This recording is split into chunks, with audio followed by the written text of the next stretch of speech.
Wassail,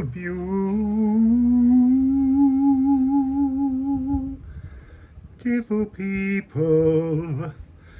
So I'm very excited today. I'm also just in this little tiny book exchange videos, jigsaw puzzles, because I've been on a lovely sunny bus journey with a rainbow, and I've just got off in a village about an hour from the stone circle which we're going to, and there's a shower, so this is my lovely little shelter to keep me dry. I'm so excited. So the other day when we went to the Merry Maidens, there was this energy of the moon, the dancing stones, and a Metonic calendar. So then I dug into it. Turns out that they believe some of the 19 stone circles in Cornwall are in fact Metonic calendars. And I found a really exciting one to go and visit. And I can't express how wonderful it is to let go of all the cards, just put your senses out, push your out senses, and pick up information that you can then verify at a later point. So I'm so excited because it's like a state of paranoia, even following a rainbow in the bus. It's that same energy. So we're going to go and explore. Yesterday I was going to do a St. Berrian one, but I need to collect more footage. And I was also going to do a reading all about pick a succulent, Akashic contracts.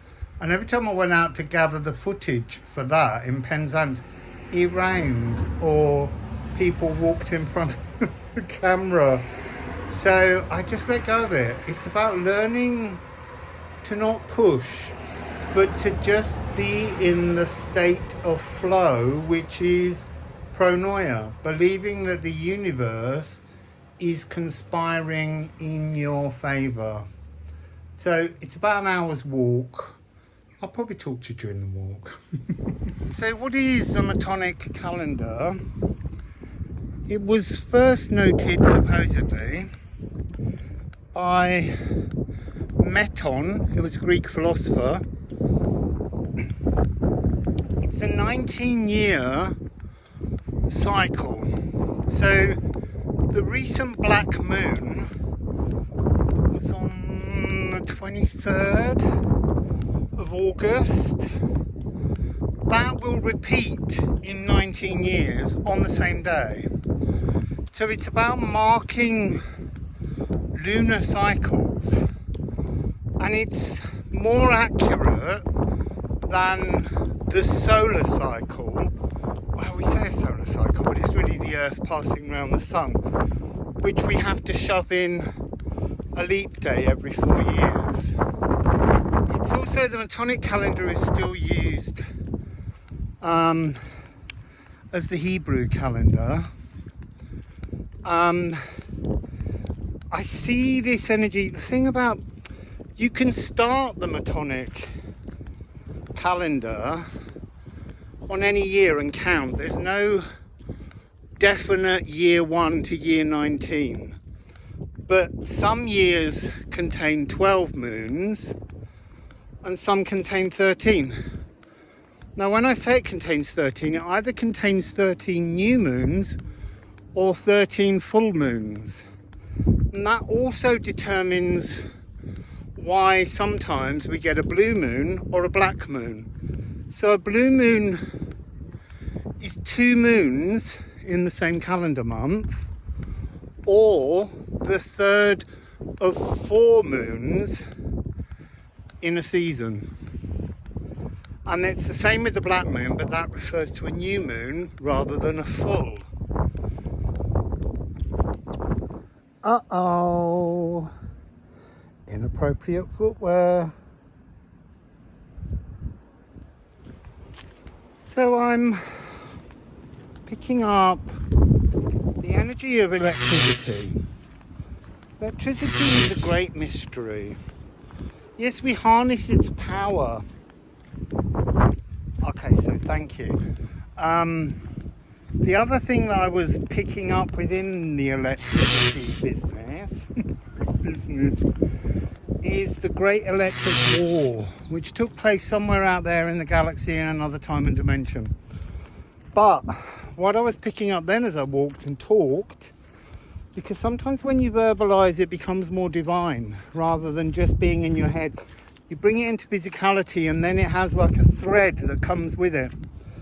So stone circles, old organic, well, the ley lines, but there's something of the earth power grid, the earth energy, the earth electricity.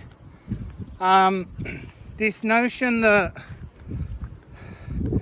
I want to say beings from spaces and places, including many of us, came here to Earth as the electric war was ending to seek some kind of sanctuary architects. That's on the card of Capricorn in the musical Alchemy of Astrology deck, and it refers to the primal scream of recreation.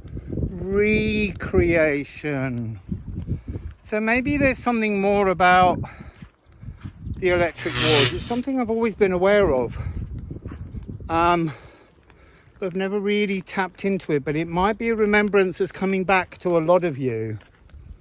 Okay, so the electric war, I've been pondering, reaching out. What is the Great Electric War? It's not what we thought it was. I'm picking up this energy that it's the difference between being free-flowing divine energy and stepping over the threshold from Aquafaria into all the physical realms that have been and will be and are right now. So the electricity is somehow the internal scaffolding holding cells alive but not energized necessarily, but in the real world. There's always an energy that has to be in there, but there's also, I kept being shown that thing of an electric shock and being repelled, because ultimately our consciousness it's like isn't meant to be part of the physical. It's a temporal visitation. We're here passing through, and the power of the electricity is, you see, I want to say it's the fungus among us. It's the physical world collective, which is interesting. Don't know any of this. This is all just coming through. I'm a bit in the shadows. Hooray! Into the light, into the shadows. So I'm being shown, no, let me say this. The giant's footsteps, are they just a rocky outcrop, or are they something sacred? Reaching out my senses, I started to see the early refugees of the electric war, be they angelic, be they starseeds, be they ascended masters, all these energies that we've ascribed different names to. I'm being shown them depositing sacred codes that they've carried.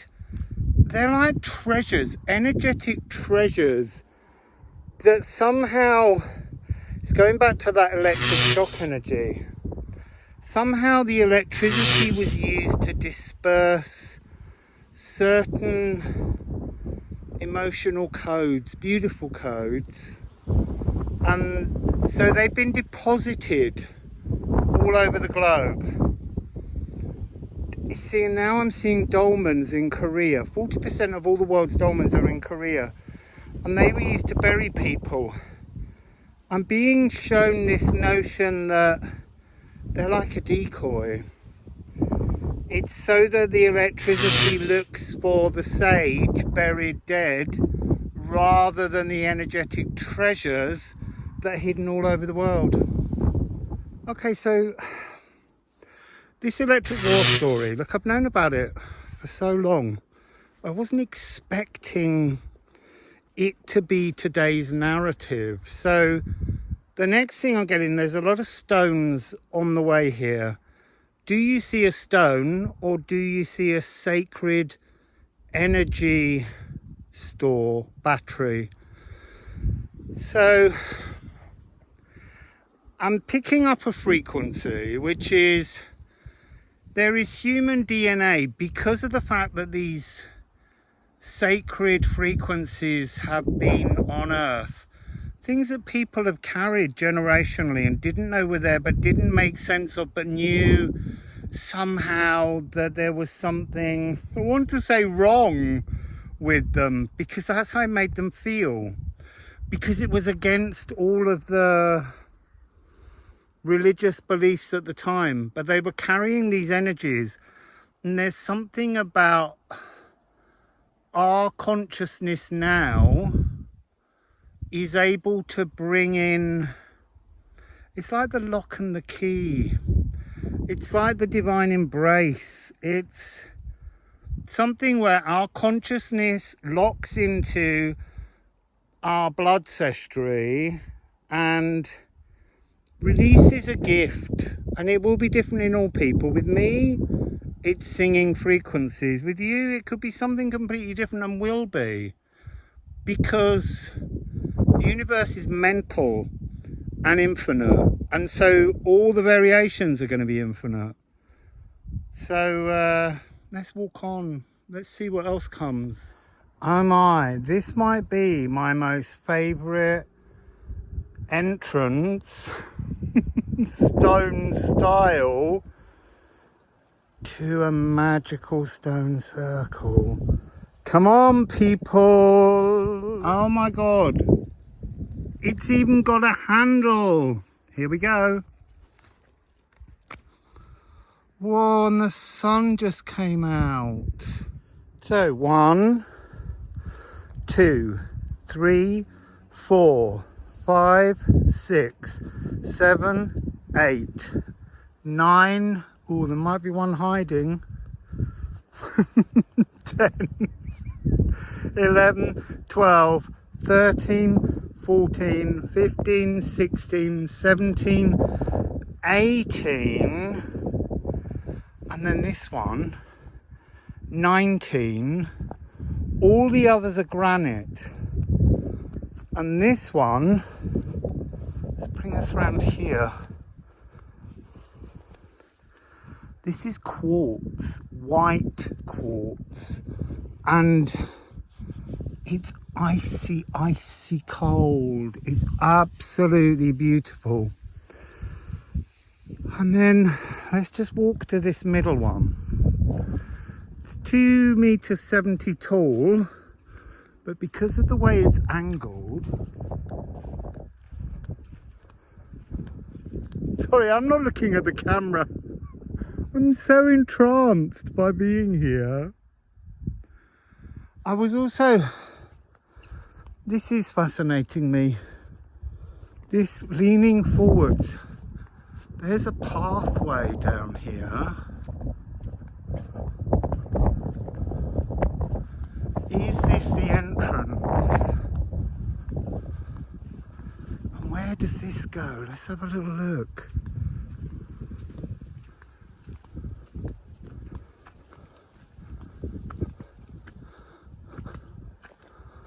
Oh, that's the other pathway in, but look.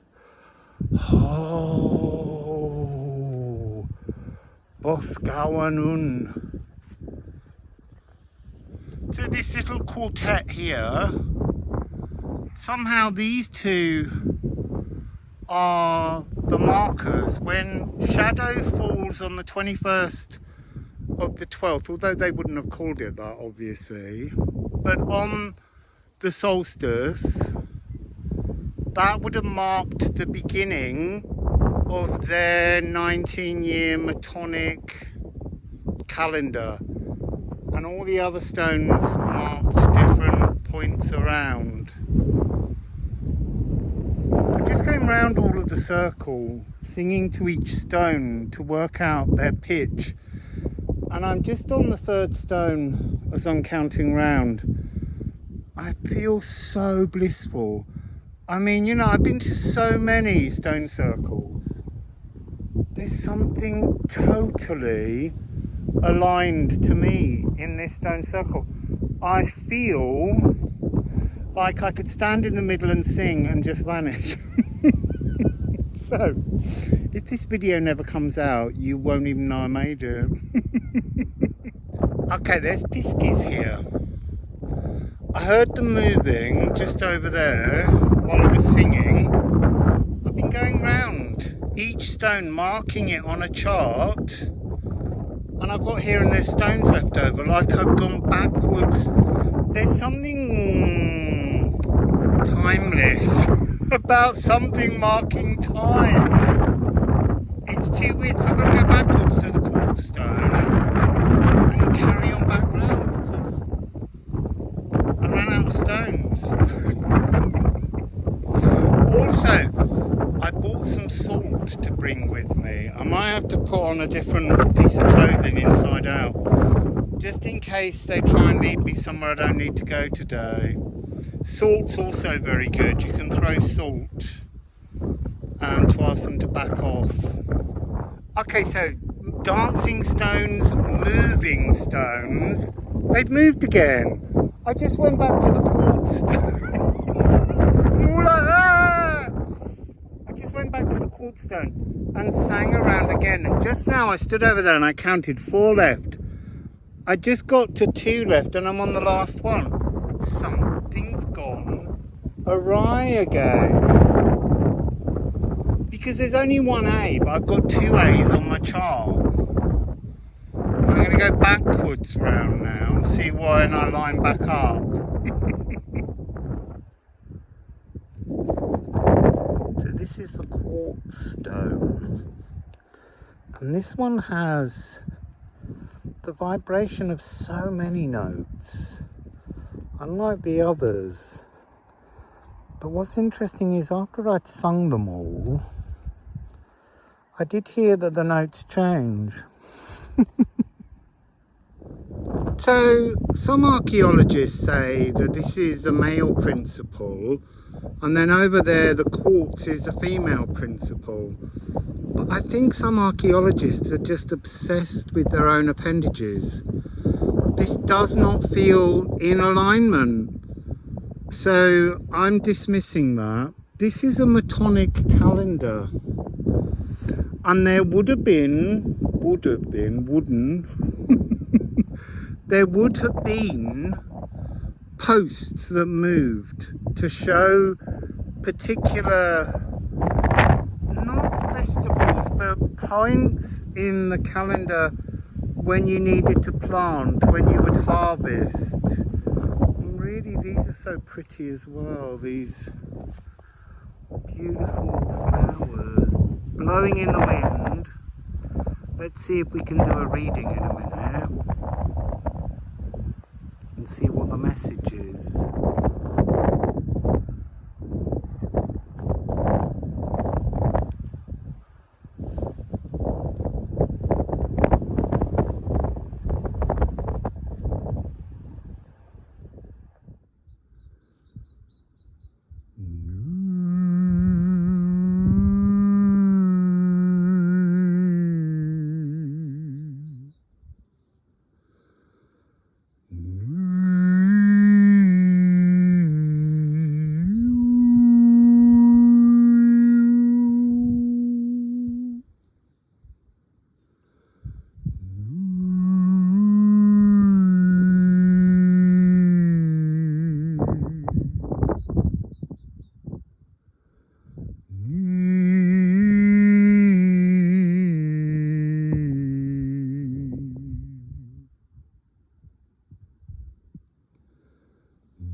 It's so beautiful here.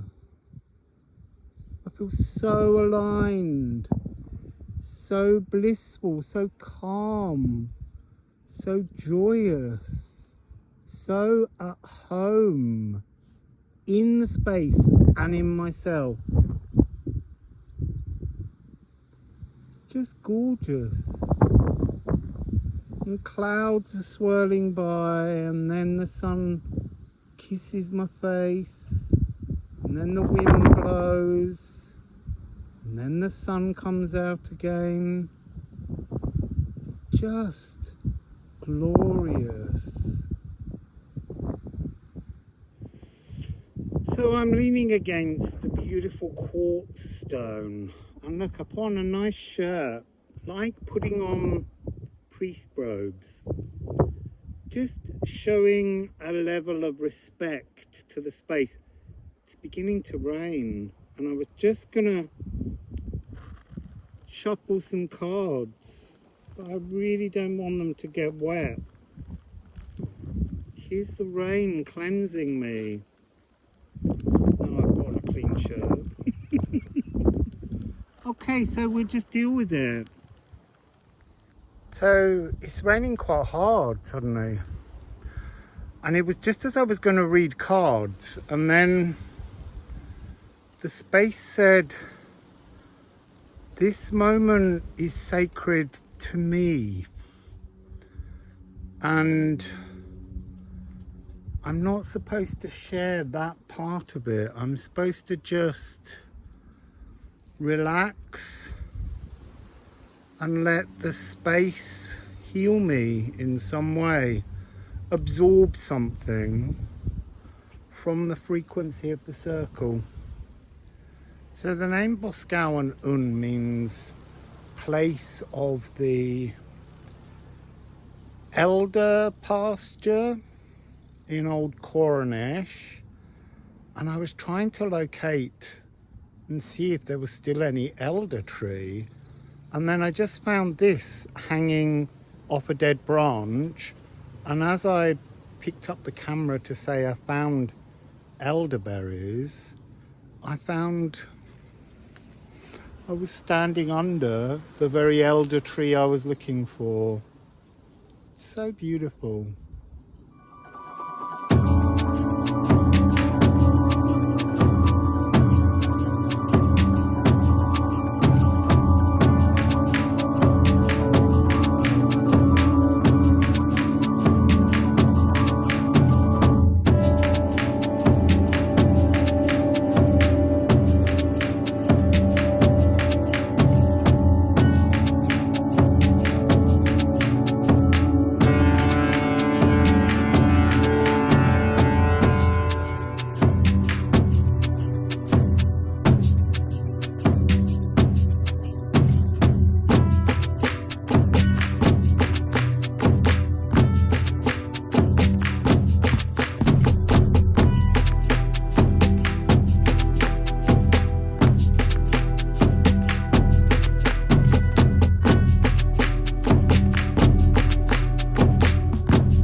I'm walking back, but I can hear the land singing, and that's really magical.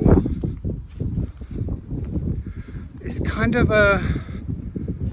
it's the song of the wind, but he's very present in the air.